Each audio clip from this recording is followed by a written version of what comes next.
1부는 과학이 정치를 만났을 때 지식 큐레이터 강양구 과학전문기자와 함께합니다. 강 기자님 어서 오세요. 네, 안녕하십니까. 강양구입니다. 잘 보내셨어요, 추석? 네, 잘 보내셨습니까? 예, 잘 보냈습니다. 네, 아쉬웠습니다. 아, 그래요? 네. 그 시간이 금방 가더라고요. 네, 특집 방송에 밀려서 그리고 네, 인사를 못해서 예, 지난주 한 주 쉬었습니다. 네, 예. 덕분에 잘 쉬었습니다. 지난주에 이제 저희가 친한 사람들 해가지고 뭐 고현준, 김수민, 정상근 이렇게 나왔는데 하여간 두 번 다시 하지 말아야 한다. 방송이 시간 낭비였다. 다시 듣기로 들어봐야 되겠는데요. 자, 강양구 기자님, 네, 이 시간이 너무나 기다려졌습니다. 네, 뭐 입에 침이라도 바르시고. 그렇습니다. 출연료는 많이 못 드려가지고 저희가 이렇게 립 서비스로 또 네, 대신해서 립 서비스도 좋습니다. 예. 네, 웃는 얼굴에 침 못 뱉는다고. 그렇습니다. 네. 예. 자, 오늘 일본 소행성 주목 이런 타이틀로 소개해 주실 이야기가 있다고요. 네, 그 연휴 기간에 몇 가지 과학 뉴스들이 있었는데요. 예. 이제 일본이 소행성에 우주선을 보낸 다음에 탐사 로봇 2기를 소행성 표면에 안착을 시키는 데 성공을 했습니다. 네. 그래서 이제 그 탐사 로봇이 소행성 여기저기를 다니면서 여러 가지 정보들을 이제 확인을 한 다음에 지구로 보내면은 그걸 일본에서 분석을 할 예정이라는 뉴스였는데요. 일단은 소행성이라는 것도 상당히 흥미로웠고 왜 화성이나 달이 아니라 소행성일까? 그리고 일본이라는 나라가 세계 최초로 그걸 하고 있다라는 것도 흥미로웠어요. 저로서는. 그래요. 네. 그런데 그냥 독자들이나 아니면은 애청자들 같은 경우에는 그냥 지나가는 뉴스로 흘러버리신 분들이 있는 것 같더라고요. 막 센세이셔널 하진 않잖아요. 뭐 달이나 화성이 아니니까. 근데 제가 보기에는 상당히 중요한 의미가 있는 것 같아서 알겠습니다. 좀 이렇게 이 정치쇼 애청자분들한테는 좀 알려드려야 될 것 같아서 제가 아이템을 가지고 왔습니다. 자, 좋습니다. 소행성이 어디 있는 행성입니까? 소행성은 사실은 엄청나게 많습니다. 그 정확하게 말하면 태양 주위를 도는 행성들 중에서 흔히 태양 주위를 도는 행성이라고 하면은 수, 금, 지, 화, 목, 토, 천, 해, 명. 근데 명왕성은 그 행성 지위에서 탈락됐거든요. 그래서 예전에는 뭐 용디나 저는 초등학교 때 수금지와 목토 천해명이라고 배웠는데 요즘에는 수금지와 목토 천해 까지만 합니다. 네네네. 해까지 해왕성까지만. 수성에서 해왕성까지 8개 행성이 있고요. 그 8개의 행성을 제외한 태양을 돌고 있는 행성 비슷하게 생기거나 작은 것들. 모조리 다 소행성들입니다. 지구는 소행성이 아니죠? 지구는 소행성이 아니죠. 지구는 이제 뭐 행성의 지위를 가지고 있는 행성이고 그러니까 8개를 제외한 나머지 것들은 다 소행성이고요. 소행성이랑 비슷한 것 중에서 용디 들어본 거 있어요. 해성. 해성같이 등장했다. 네, 해성같이 등장했다. 그리고 뭐 헨리해성. 몇십 년 만에 이제 지구를 찾아오는 헨리해성 있지 않습니까? 헨리해성 같은 해성들이 사실은 또 태양을 도는 것들이에요. 근데 그건 행성하고는 성분이 좀 달라서 행성이라고 분류하지 않고 해성이라고 분류를 합니다. 그런데 이제 그 해성이나 소행성들 중에서 우리가 상당히 주목해야 될 것들이 있어요. 어떤 것들이 있냐면 지구랑 태양을 도는 궤도가 비슷해요. 그렇다면 사계절이 있습니까?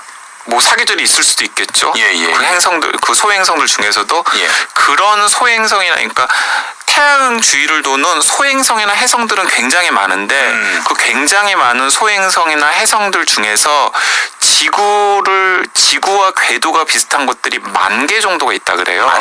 10,000개 정도.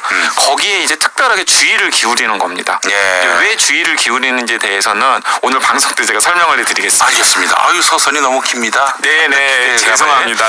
부추기게 하시는데 그렇다면 일본이 이번에 탐사 로봇을 보낸 소행성은 지구의 어느 정도라고 할 수 있을까요? 굉장히 작고요.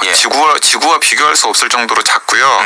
그리고 지구랑 한 2억 8천만 킬로미터 정도 떨어져 있는 소행성이에요. 류구라고 하는 이름의 소행성인데 류구는 일본 사람이 발견을 한 것 같습니다. 그래서 일본 말로 그러니까 우리말로 하면은 용궁이라고 하는 뜻이래요. 알겠습니다. 그렇다면은 소행성 이걸 어떻게 정의할 수 있을까요? 그러니까 지름이 어느 정도여야 소행성이라고 부르는 건지. 아까도 제가 말씀드렸지만은 소행성은 꽤 큰 것도 있고 네. 몇 킬로미터 단위의 큰 것도 있고 네. 그리고 수백 미터 단위의 굉장히 작은 것도 있어요. 네. 그러니까 뭐 따져보면 한 유럽 정도 크기의 네. 엄청나게 큰 소행성도 있을 수 있겠고요. 네. 유럽 대륙 정도 되는 큰 소행성도 있을 수 있겠고 네. 진짜 한 뭐 지름 한 300m, 200m 정도 되는 작은 것들도 있을 수 있겠고요. 네. 그러니까 소행성은 크기로 정의를 하기보다는 지구를 도는 여러 가지 것들 중에 태양을 도는 여러 가지 것들 중에서 예. 아까 제가 말씀드렸던 수금지와 목토, 천, 해를 제외한 네. 나머지 작은 쪼무레기 같은 것들을 예. 다 소행성이라고 부르면 된다고 생각합니다. 지구 둘레가 4만 킬로미터 정도 되는데 그렇죠. 지금 이건 2억이 넘어가는 킬로미터 아니겠습니까? 네네. 예. 그렇다면은 이게 교신이 됩니까? 교신 당연히 되죠. 돼요? 왜냐하면 예. 지금 2억 8천만 킬로미터라고 하면 굉장히 멀어 보이는데 네. 화성과 지구의 거리를 생각하면 2억 8천만 킬로미터는 훨씬 더 가까운 거거든요. 그래요? 그렇죠. 그리고 화성에서도 지금 신호를 보내면은 예. 미국의 나사 같은 곳에서 그 신호를 받아가지고 화성 표면의 사진 같은 것들을 전송을 받지 않습니까? 네. 그러니까 뭔가 그 류구라고 하는 행성에 착륙을 시킨 로봇이 예. 거기서 채취한 여러 가지 정보들을 지구로 보냈을 때 그 정보를 수신하는 데 있어서는 전혀 문제될 게 없는 거죠. 알겠습니다. 그 소행성에 도달을 했고 네. 탐사 진행 중인데 거기서 무슨 일을 하고 또 1년 언제 돌아옵니까? 1년 이상 그 탐사를 진행할 예정이고요. 예. 심지어는 거기서 토양이라던가 암석 샘플 같은 것들을 채취를 해서 네. 2020년 말에 지구로 귀환을 할 계획이에요. 그렇군요. 그 혹시 저 열도가 가라앉을까봐 일본 국민을 데리고 갈 그런 별을 찾는 건지. 소행성은 근데 좀 작은데 예. 일본 사람들을 이주시키기에는 근데 뭔가 좀 이유가 있을 것 같겠죠. 일본이 어쨌든 간에 일단 그건 아닙니까? 그건 아닙니다. 이주 일단. 목적은 아니고. 이주 목적은 아닌 것 같습니다. 예. 저도 뭐 그 일본의 그 큰 뜻을 제가 헤아리기는 어렵겠지만 예. 이주 목적은 확실히 아닌 것 같아요. 그럼 뭡니까? 자, 제가 방금 설명해 드린 것에서 힌트가 있는데요. 네. 류구라는 소행성에서 토양이랑 암석 샘플을 싣고 지구로 온다 그랬잖아요. 그러면은 희귀 광물? 맞습니다. 소행성에는 지구와 비교할 수 없을 정도로 많은 희귀광물들이 들어있는데요. 그 희귀광물 중에서 그냥 뭐 이름 자체가 희귀한다고 그 들어있는 히토류. 네. 히토류가 최근에 이제 그런 반도체라던가 예. 휴대전화 같은 전자기기를 만드는 데 있어서 꼭 들어가야 되는 그렇습니다. 광물을 총칭하는 단어가 이제 히토류잖아요. 네. 근데 그 히토류 같은 희귀광물이 소행성에 굉장히 많다라는 게 많은 과학자들 같은 전문가들의 이 지적이고요. 그래서 일본은 그냥 이렇게 소행성 탐사가 순수한 과학 목적이다라고 얘기를 하고 있습니다. 예. 그런데 많은 과학자들이나 국제 전문가들은 웃기지 마라. 무슨 이게 순수한 과학 목적이냐. 분명히 너희들이 소행성에 관심을 가지는 것은 그 소행성에 있는 히토류에 주목을 하기 때문이다라고 얘기를 하고 있는 거죠. 그 소행성 희귀 광물 아무나 채굴해도 됩니까? 아무나 채굴 해도 됩니다. 그게 또 기가 막힌 일인데. 임자가 없어서? 맞죠. 임자가 없잖아요. 예전에 김용만 씨가 부른 노래 중에 회전의자라는 노래가 있는데 네. 빙글빙글 도는 의자, 회전의자에 임자가 따로 있나? 앉으면 주인이. 근데 이게 1983년인가에 예. 이제 그 달을 비롯한 외계 천체 소유권에 대한 국제 협약 같은 것들이 만들어졌어요. 네. 그 협약의 내용은 정말 좋고 이상적입니다. 네. 달이라던가 네. 지구 밖에 있는 천체들은 주인이 없는 땅이잖아요. 그렇죠. 예. 그래서 그 주인이 없는 땅을 개발하고 거기서 나오는 자원들은 인류 공동의 자산이기 때문에 네. 특정 국가나 특정 기업이 소유권을 주장해서는 안 된다라는 협약이에요. 그런 협약이 있었군요. 그런 협약이 있었어요. 예. 그런 협약이 있었는데 정말 항상 아름답고 이상적인 것은 힘을 못 쓰잖아요. 그렇죠. 예. 미국이나 러시아나 중국이나 일본처럼 이른바 우주 개발을 선도하고 있는 나라들은 협약을 비준하지를 않았어요. 그럼 뭐 그런 협약이 있으나 마나죠. 협약이 있으나 마나죠. 그러니까 예. 사실 그래서 뭐 달이라던가 화성이라던가 혹은 이번에 일본이 주목하고 있는 소행성에서 정말 경천동지할 만한 자원이 발견이 된다고 하더라도 지금 현재는 인류 전체가 그 자원을 공동으로 이용할 수 있을 정도로 통제할 수 있는 수단이 없는 상황이고요. 그 허점을 노려서 일본 같은 나라가 앞서가고 있는 게 아닌가라고 저는 생각합니다. 예. 영화 아바타가 기억이 납니다. 네, 맞습니다. 영화 아바타가 기억나는데 예, 예. 더 제가 기막힌 이야기도 하나 해드릴까요? 예. 그 영화 아바타는 주체가 국가가 아니라 기업이잖아요. 그렇습니다. 그렇죠. 기업이 이제 그 별을 접수해가지고. 별을 접수해가지고 그 별에서 나는 희귀 강물을 이제 채취하는 거잖아요. 네. 그런데 그 플래닛 리소스라고 하는 회사가 있어요. 예. 근데 그 회사를 투자한 사람들의 면면을 보면은 정말 화려한데 이 아바타를 제작하고 감독한 제임스 카메론 감독도 투자한 회사예요. 오, 그래요. 근데 그 회사가 무엇을 하는 걸 비전으로 삼고 있냐면 소행성 개발을 하겠다.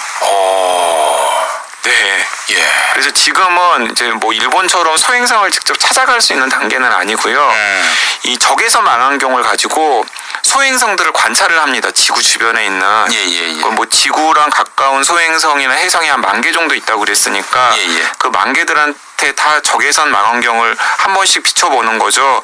그 적외선 망원경을 비춰보면은 그 소행성이나 해성에 어떤 광물이 들어있는지를 추측하는 게 가능하다고 그래요. 그래서 지금 자원 지도를 그리고 있는 거죠. 일단은 지금 그 단계인데 그 기업의 비전은 무엇이냐면은 이제 향후에는 민간 우주선 같은 것들을 통해서 네. 거기에 직접 가서 지구에 필요한 자원들을 채취하겠다라는 이제 비전까지 지금 세우고 있는 겁니다. 그런데 갑자기. 이게 무슨 공상과학 영화 얘기 같고 네. SF 뭐 영화 얘기 같고 그리고 또 야 그게 가당키나 하겠어 하는데 많은 사람들이 어쩌면 될지도 모르겠다라고 생각하는 게 거기 투자한 투자꾼들이 네. 정말 돈 냄새 맡는 데는 귀신 같은 사람들이 예. 그러니까 나사 이런 데서 한다 그러면 아이고 저것도 세금 낭비하네라고 생각을 할 텐데 네. 이제 그게 아니라 정말 세상에서 돈 냄새 많이 맡는 사람들이 예. 돈을 모아가지고 회사를 차린 다음에 그 짓을 하고 있으니까 아 진짜 뭔가를 하려나 보다라고 예. 지금 많은 분들이 좀 이상하게 걱정을 하면서 보고 있는 거죠. 소행성에 말이죠. 금이나 다이아몬드 있을까요? 금이나 다이아몬드도 있을 거라고 확신합니다. 그럼 확신하시다. 다이아몬드, 히토류 같은 그래서 많은 지질학자들이 이제 이런 식으로 추측을 많이 하는데요. 북한도 그 애 중에 하나인데 지구의 특정 지역에 이상하게 무슨 히토류 같은 광물들이나 다이아몬드라든가 금 같은 것들이 많이 묻혀 있는 곳들이 종종 있잖아요. 예. 그런 것들은 대개는 다 과거의 어느 시점에 소행성 포격을 받은 곳. 네. 그 한반도로 따지면 북한이 딱 그래요. 지금 북한이 많은 사람들이 북한의 광물 자원에 대해서 관심을 가지고 있잖아요. 토류가 세계에서 가장 많이 묻혀 있는 걸로 네, 알고 그렇죠. 있어요. 예, 네. 그런 이제 이야기도 나와 있고 실제로 이제 그런지를 한번 이제 파가지고 조사를 해봐야 되는데 예. 근데 남쪽에는 히토류가 거의 없거든요. 근데 왜 똑같은 한반도인데 예. 보통 같이 생겼으니까 비슷한 것들이 비슷한 지질학적 조건이어야 되잖아요. 예. 근데 북쪽에만 히토류가 많단 말이죠. 예. 과거에 어느 시점에 북쪽에 소행성 같은 게 하나 쾅 떨어진 거다. 그렇게 생각을 하는 거죠. 네. 그래서 백두산에서 화산이 터지고. 뭐 그럴 수도 있고요. 백두산에 꽂히셨어. 네네네. 웃겨보려고 한 얘기예요. 예.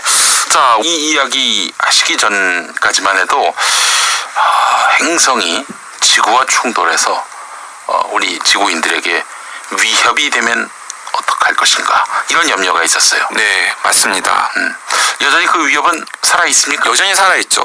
제가 아까 그 지구랑 태양을 도는 지구 궤도와 비슷한 소행성이나 해성이 10,000개 정도 있다라고 말씀을 드렸잖아요. 그러면 그 정도 있다라는 걸 확인을 하기 위해서는 계속 하늘을 들여다보면서 네. 그걸 체크하는 과학자들이 있다는 거잖아요. 예, 예. 그 과학자들이 왜 그걸 체크하겠어요? 지구 충돌을 지구 충돌의 가능성을 미리 예측하기 위해서 어허. 체크를 하는 겁니다. 예, 예. 10,000개 중에서 150개 정도가 위험군에 속해요. 아, 그래요? 네네. 예. 이게 만약에 서울에 떨어진다면 뭐 충돌한다면이라는 표현이 더 정확할 것 같은데 네. 무슨 일이 벌어집니까? 엄청난 일이 벌어지는데요. 그 20년 전에 예. 벌써 20년 전이네요. 아마겟돈, 예. 딥 임팩트. 그 영화 봤어요. 네, 그게 1998년에 개봉을 했더라고요. 제가 방송 준비하면서 얼른 찾아보니까. 지구 멸망의 날이라고. 네, 그렇죠. 봐도 될 만한. 그런데 그 아마겟돈이나 딥 임팩트 같은 할리우드 재난 영화의 소행성이나 해성이 충돌을 하는데 예. 그 소행성이나 해성의 규모가 클 것 같습니까? 적을 것 같습니까? 뭐 그리 커 보이진 않았습니다. 네, 지름 700m. 지름 1km 정도입니다. 예. 근데 그 지름 700m, 지름 1km 정도의 소행성이나 해성에 예. 지구랑 부딪혀도 거의 인류 멸망을 걱정해야 정도의 사태가 벌어진다라는 거죠. 예. 이제 구체적으로 말씀을 드리면 한 30m 정도, 30m 정도의 소행성이 지구로 들어와 가지고 뭐 상공 1km 정도에서 폭발을 한다면은 반경 5km 안에 모든 물체가 흔적을 찾기 어려울 정도로 핵폭탄이 터지는 것과 없는 다이너마이트 200만 톤 정도 위로 어이구야, 꿈 같은 얘기이면서 또 실존하는 위협이라는 네. 그런 감에도 들고요. 그런 점에서 보면은 지금 일본이 인류 전체에 대해서는 상당히 위협적인 일을 하고 있을지도 모른다는 생각이 듭니다. 왜냐하면 뭐 일본이 진짜 어떤 구상인지는 모르겠지만 정말로 소행성의 자원에 관심이 있어가지고 예. 그 자원을 캐서 지구로 가져오기 시작하면 그 소행성이 가벼워질 것 아니에요. 소행성이 가벼워지면 소행성의 궤도가 바뀔 가능성이 생기잖아요. 그래서 지구로 향할 수도 있다. 그럼 지구로 향할 수 있을 가능성이 생기는 거죠. 그러니까 이 소행성 개발 같은 경우에도 상당히 인류 전체가 좀 경각심을 가지면서 여러 가지 부작용들을 좀 따져봐야 되지 않을까라는 생각이 듭니다.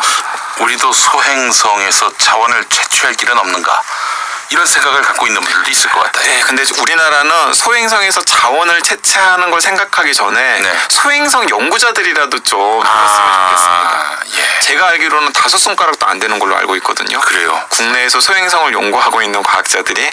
그 워낙에 이 소행성 연구라는 게 사실은 돈이 될 수도 있는데 돈이 되는 것과는 거리가 먼 분야라고 생각을 하다 보니까 이 학생들도 자원을 해서 공부를 하려고 하지 않고 정부 차원에서도 지원이 굉장히 열악한 상황이고 네. 그러다 보니까 뭐 일본 같은 나라와 비교하면 연구자들의 수가 굉장히 열악한 상황이죠. 어쨌든 연구자들이라도 많아야 네. 저 중에서 좀 우리가 괜찮게 활용할 수 있는 소행성이 있지 않을까라고 궁리라도 해볼 텐데 예. 지금 그런 상황까지는 아직 안 되고 있는 것 같습니다. 예, 알겠습니다. 오늘 소행성 이야기 너무 흥미로운 시간이었습니다. 함께 해주신 지식 큐레이터 강양구 과학 전문 기자 수고 많이 하셨습니다. 네, 감사합니다. 네, 저는 잠시 후 2부 뉴스보다